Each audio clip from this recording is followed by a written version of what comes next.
ভোটের ফলাফল বেরোনোর পর বাংলায় একটা বিতর্ক চলছিল খুব পরিমাণে যে নতুন মুখ্যমন্ত্রী বিজেপির থেকে কে হবে।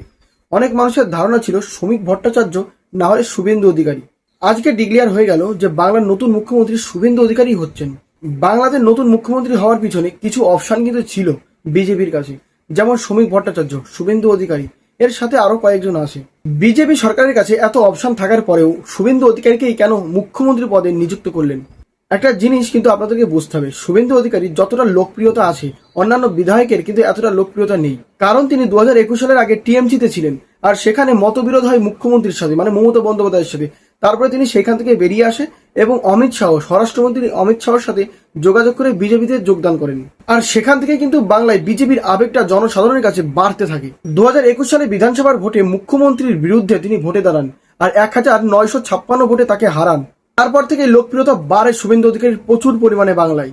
2026 সালে তিনি আবার মুখ্যমন্ত্রী মমতা ব্যানার্জির বিরুদ্ধে ভোটে দাঁড়ান। ভবানীপুরে প্রায় 15,000 ভোটে মুখ্যমন্ত্রী মমতা ব্যানার্জিকে হারান। বাংলায় যদি শুভেন্দু অধিকারী বিজেপিতে না থাকতেন তাহলে এতটা লোকপ্রিয়তাও পারত না, আর বিজেপি সরকার এত তাড়াতাড়ি বাংলাতেও আসতো না।